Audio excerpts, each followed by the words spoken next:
Good evening and welcome to this special presentation of Music from the Western Reserve. I'm Zsolt Bognar, the Artistic Director and General Manager for the series. We're so glad that you could join us today. Our program differs from the originally planned one, which was going to be our featured young artist, Michael Ferry, violinist, joined by yours truly on piano. This program we had to move due to the logistics of the pandemic and the performers. We will be happy to present it a little bit later this season. So we are so grateful that our two performers tonight will basically step in and give a true live broadcast performance. And we have Mary Kay Robinson on flutes and piccolo, and jazz pianist Rock Wehrmann, who returns by popular demand.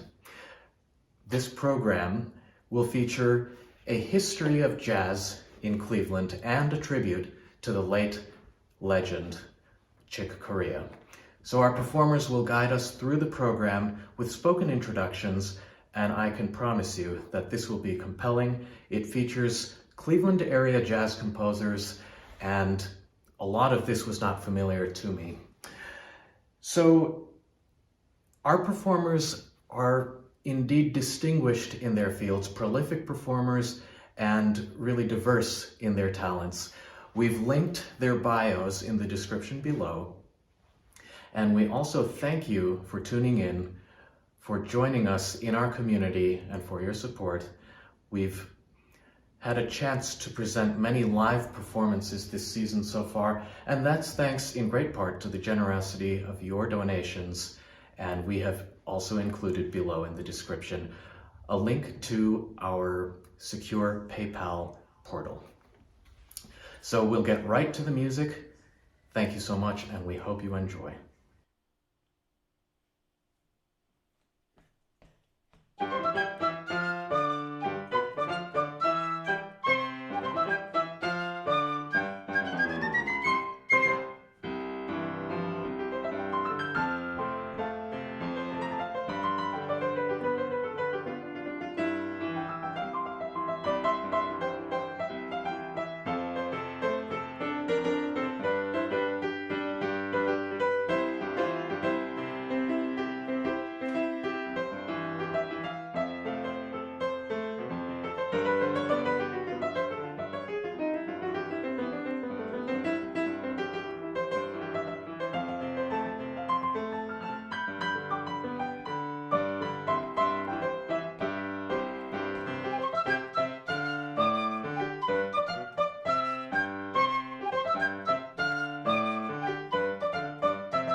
welcome everyone. Thank you for attending a virtual version of the season of the Music of the Western Reserve. My name is Rock Wehrmann. I am joined by the very talented, lovely, charming, effervescent, deliquescent Mary Kay Ferguson and Robinson. Wrong S-O-N, yeah. And we're doing not really a comprehensive history of jazz in Cleveland that would require many more players and much more time. But we're sort of looking at composers from Cleveland, past and present, who have written in the jazz style. And also, because I could not let this opportunity go past, we're going to play a series of compositions by Chick Corea, one of the giants of jazz piano, who we lost, I think, 2 or 3 weeks ago. I'll talk a little bit more about him and about things in general later on. This first piece was called Belo Horizante, and you got the history on this, right? Yes, Dave Morgan is the composer. He teaches at Youngstown State University, wonderful composer, of whom we've both collaborated many times over the years. And he had a Brazilian student who was from the town or city of Belo Horizante and often spoke of how beautiful the city was. And so that's from whence the title came. I'm assuming it means something like beautiful horizons. You know, you would think. Dave is a sneaky little composer. About halfway through, for the technical minded, there's a point where we go to C minor for just a little bit, and we're playing along, and all of a sudden,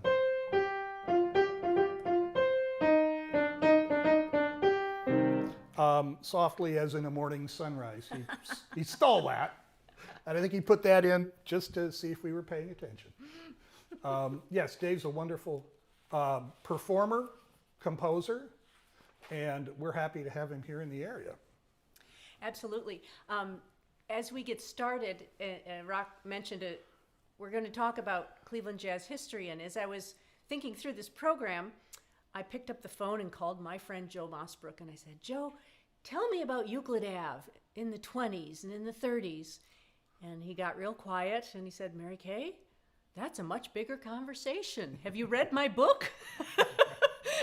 Whoops, I didn't know he wrote a book. So we have his book, and it is a treasure for anyone who's interested in Cleveland history. When one thinks of music in Cleveland, you often think of the Cleveland Orchestra or the Rock and Roll Hall of Fame or the place where music began. But it is often overlooked how significant Cleveland was in the forming of this new art form. And so we'll be paying tribute to several of these people, legends. And I think it's also really important to pay tribute to the African Americans who paved the way. Between 1910 and 1920, the African American population of Cleveland increased by 300%. And with all the Industrial Revolution and all the jobs that were in Cleveland, so we had this huge influx of this population who was ripe for jazz, and who that was an audience, a built-in audience. So all the musicians started coming through Cleveland because they had such an enthusiastic audience. And then up came our own jazz clubs.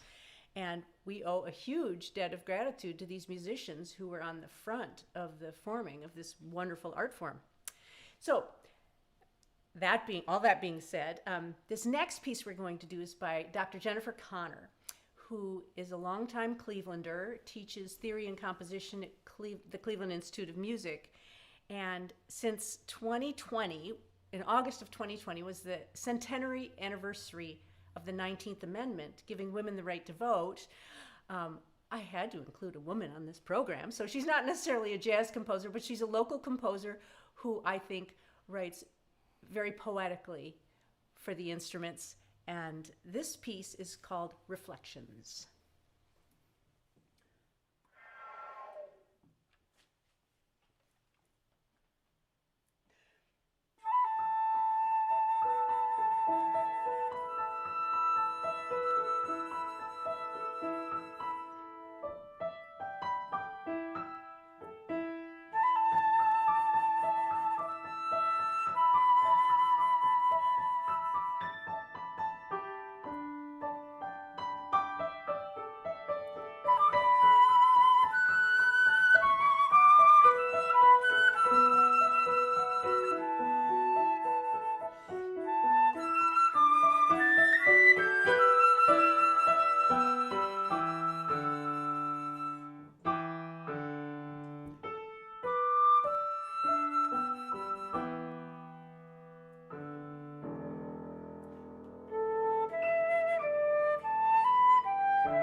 Oh, it's a song by, this is a tune by one of my favorite composers, me.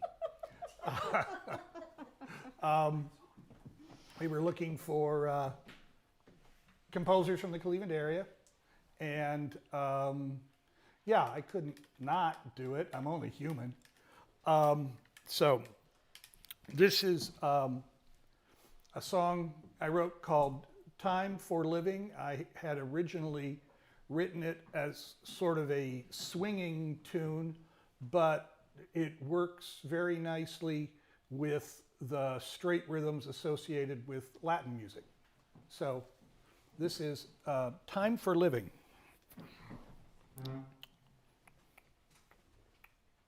Okay.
I dragged Mary Kay kicking and screaming into the world of improvisation.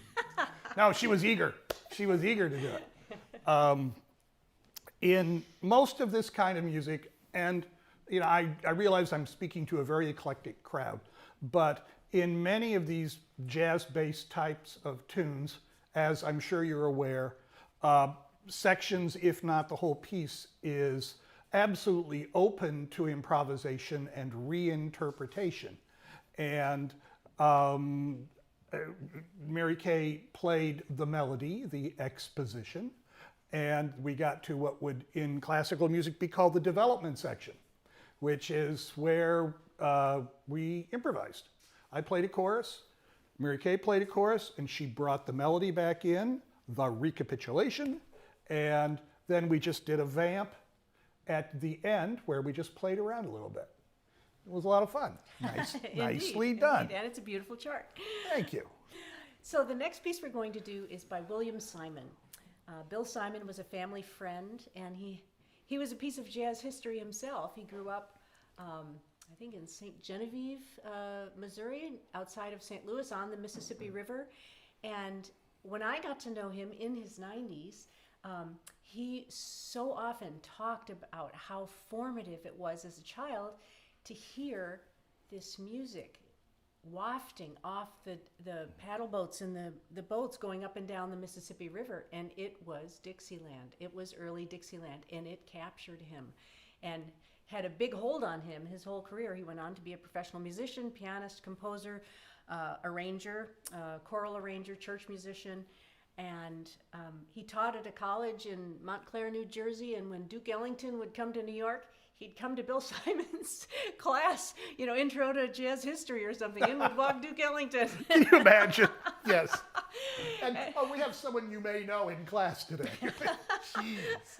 Wow. Anyways, he was a huge musical spirit, and he moved to Cleveland in his later years to be with family. And our family and their family were friends. Our children were friends. And Bill was composing right up until a week or two before he died. I'd see him in the picture window with a bright light on the piano and his gloves on and fingerless gloves, composing. And he wrote several pieces for me. And this piece, he happened, backtrack. At family get-togethers, we'd often have jam sessions. And his wife Toddy would sing, and all the family members and kids on instruments and the whole bit, and it was great fun. And he wrote this piece for his grandson Peter, who happened to be a flute student of mine at the time. He and my daughter took flute lessons together. It was pretty much like stand-up comedy. Anyways, so this piece is called Sweet Jam, but since it was written for Pete, I retitled it Sweet for Pete. So this is a Sweet Jam dedicated to Peter, and tells you how long ago this was. Peter was a student of mine in elementary and middle school and high school, and now he works at NASA. So this one's for you, Peter.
Thank you. So, Rock, I want to just speak for a minute about, as you get ready to play Tad's piece, I want to just speak for a minute between similarities and differences in classical music. In classical music, we really strive to the nth degree to capture the composer's intent. Every dot, every dash, the markings in the music, and what's there, what's not there, is very important. Whereas in jazz music, it's more about the performance than the actual music, the notes on the page. It's very much about the performance, and a lot like Baroque music, there's a lot not written down, where it's just dependent on the performer to bring it to life or to improvise and make the section work, and you're drawing on the talents of the performers for that, and it's not necessarily all written down, very much in the style of Baroque music. And this next piece is by Cleveland's own Tad Dameron, one of our most famous jazz musicians. And Rock is going to speak a little bit about Tad and then play one of his greatest hits. Tadley Ewing Pence Dameron. Sounds like he should have grown up on Martha's Vineyard or something. But yeah, a young African American, grew up in not the best neighborhoods in Cleveland. Played in church, played in, it was a drum and bugle corps, and when they played indoor concerts, he played with them. When they played outdoor concerts, not so much. He was playing the piano. He became a well-known performer, pianist, but probably best known as a composer and an arranger. He wrote many arrangements for the Count Basie Orchestra. He wrote for the Ellington Band. He wrote for a lot of big bands that were well known at the time. Recorded a small group albums with Miles Davis, John Coltrane, all the giants. He was very well respected as a performer, and jazz musicians play a lot of the tunes that he composed. This is just a wonderfully beautiful tune he wrote called If You Could See Me Now.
One of my favorite Tad Dameron quotes, Rock, is he said, "It's about beauty. It should just always be about beauty." And that's a good reminder for all music. It's all music. Classical, Baroque, jazz, improvisation or not. It's just all music. And it also impressed me that when he would listen to music, he was listening to Debussy and Ravel and Stravinsky, and just absorbing that. And you said today that he was known as the... He was known as the romanticist of bebop.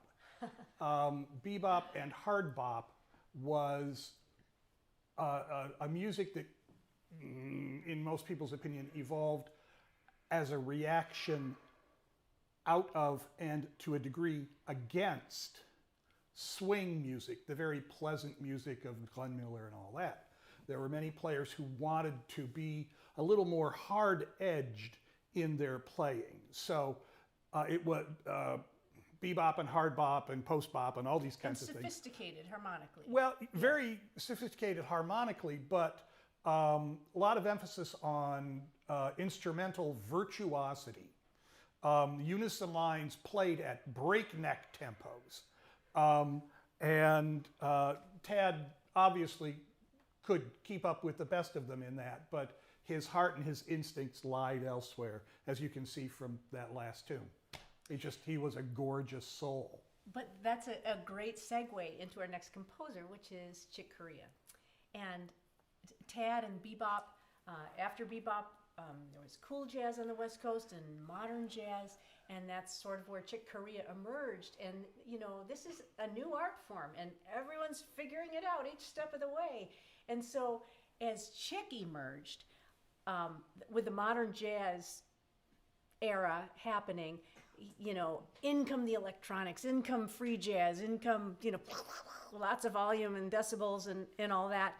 And, you know, he won 23 Grammys. He's just an absolute legend of his time as a pianist and keyboardist, percussionist, composer, band leader. And one of the things that I love so much about his music, it's very sophisticated. It's very sophisticated rhythmically, as well as he was really a colorist. Mm-hmm. You find him using, unique to all jazz composers that I'm aware of, he was using piccolo and flute and vibes and wordless vocals and harp. And if you want to do a search for one of his pieces of music, you'll find as many versions as Ben and Jerry's in your local freezer section, because there's so many. I mean, it's, you know, he gives us the thumbnail of where to begin, and then, you know, encourages freedom, and that's one of the beauties of jazz is freedom. Well, he was writing for all kinds of different ensembles even before he had access to the electronics, which allowed him to make some of those sounds entirely by himself.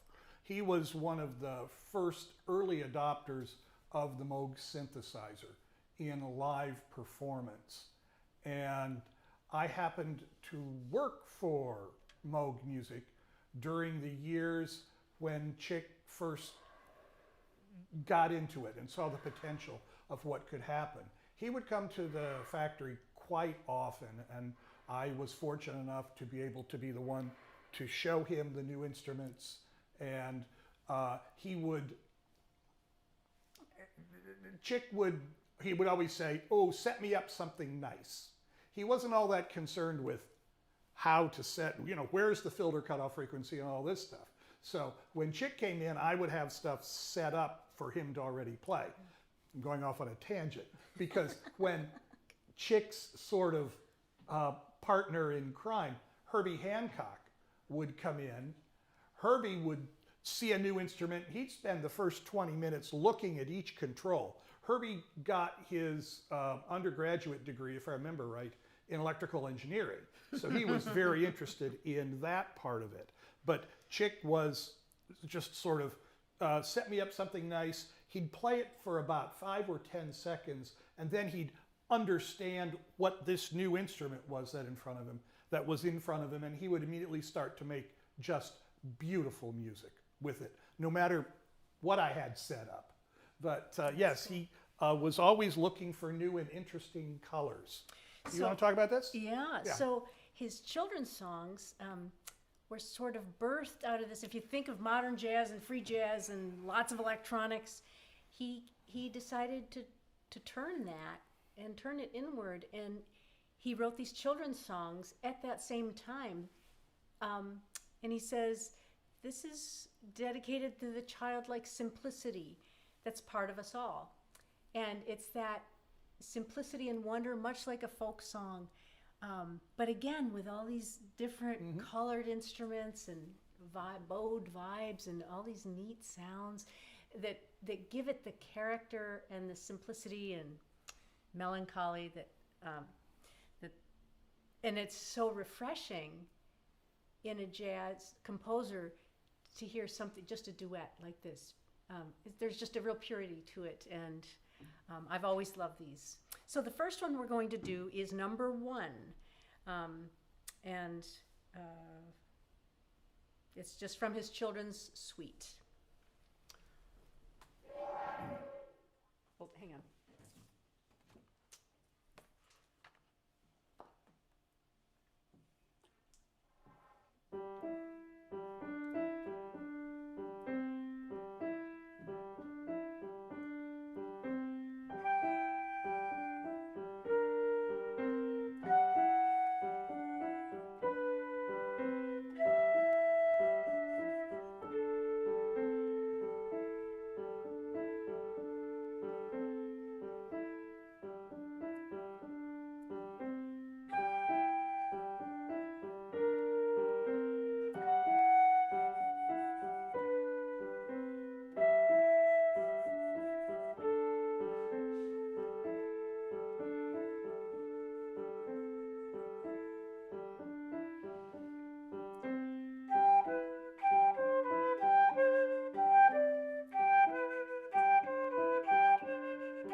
This next one is entitled Pixieland Rag.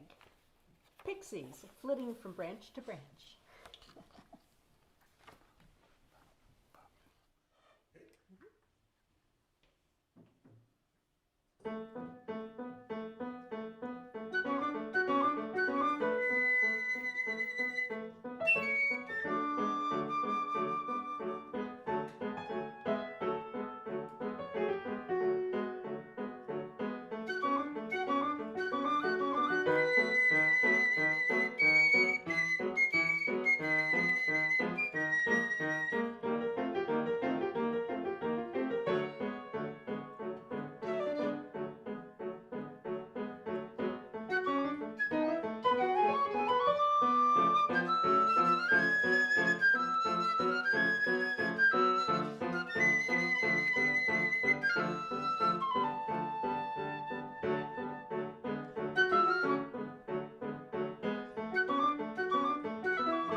this next children's song is number 6, and it's called Song to the Pharaoh Kings.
Thank you.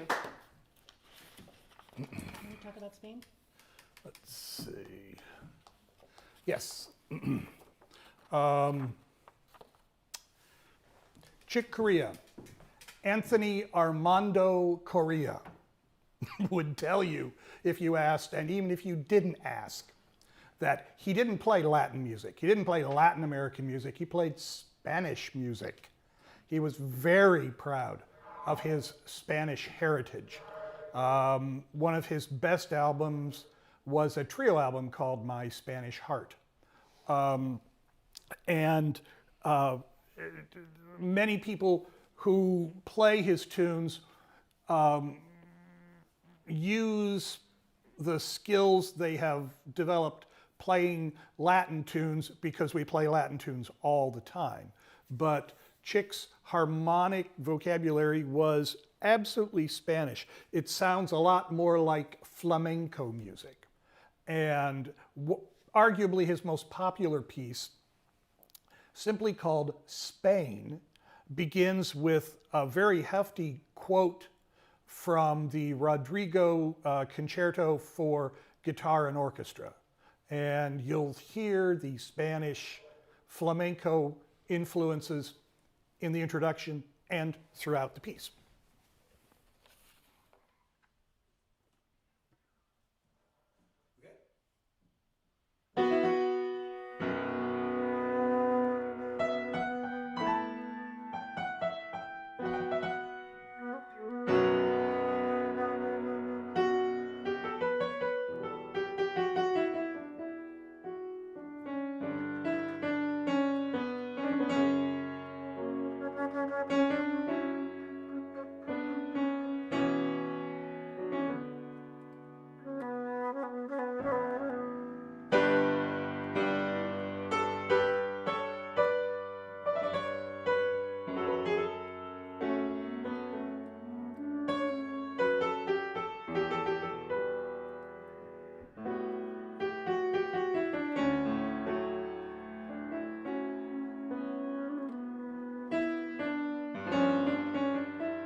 This is a song by Paul Ferguson, who is a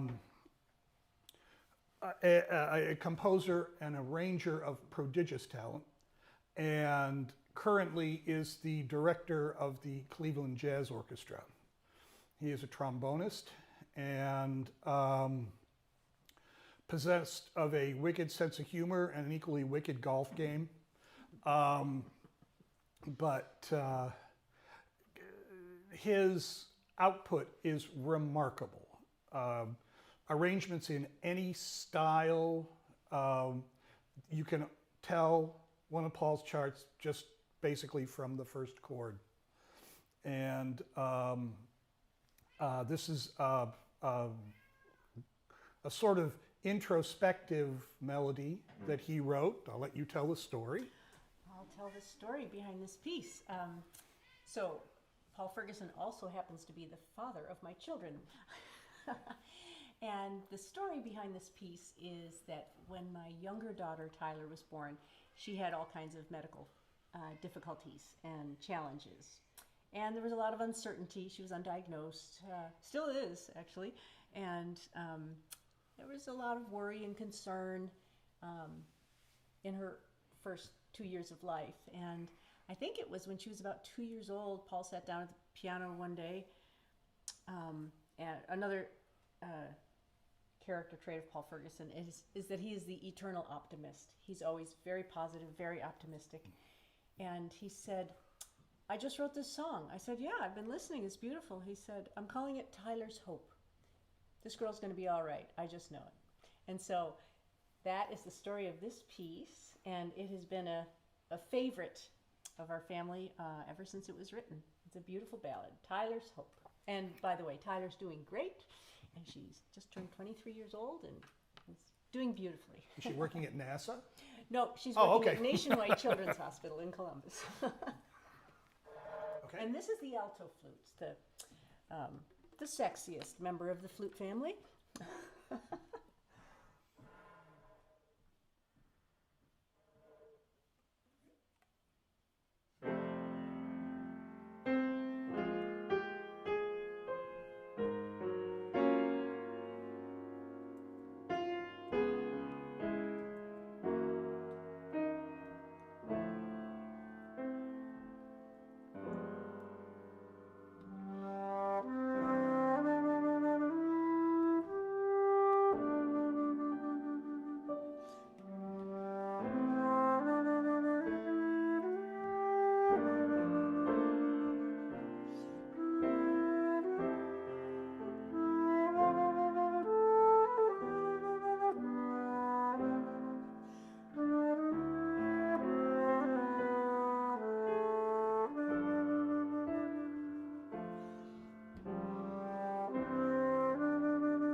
Here's another song by Dave Morgan, and it's in a somewhat specific and traditional Latin American style. The name of the song is Pandiero, which is the name of a percussion instrument, which is sort of the national percussion instrument of Brazil. It looks like a tambourine, about the size of a tambourine with a head on it. And this is roughly, calling a tune Pandiero is roughly equivalent to writing a song, introducing it in Japan, and naming it electric guitar. You know, it's the name of the instrument, but it's just such a beautiful word, Pandiero. So so I also wanted to just say that it's reflective of Dave's love of Brazilian composers and the samba. Jobim, Santos, Gismonte, Pascoal, all these are heroes of his, and he wrote this in tribute to them and this wonderful music. And the other thing I just wanted to mention before we play our last piece is thank you for tuning in. Thank you to the Western Reserve Concert Society, and especially thank you to Joe Mossbrook for this wonderful book that is now out of print. But if you go online and Google Cleveland Jazz History, it's a free download. You can download by chapter and read about this, see the pictures of Euclid Ave in the 20s and the, you know, Duke Ellington and Count Basie and Ella Fitzgerald and everybody else hanging out in Cleveland, and Art Tatum, you know, at his office. Anyways, it really is great fun, and these places are no more. So I'm so glad that he documented this. And I look forward to more collaborations like this to showcase this wonderful music and Cleveland's role in developing this art form. Okay, Pandiero.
Thank you so much. Thank you. It's been a real pleasure. We've enjoyed playing this. We hope you've enjoyed listening. Thank you. Thanks for tuning in. Take care.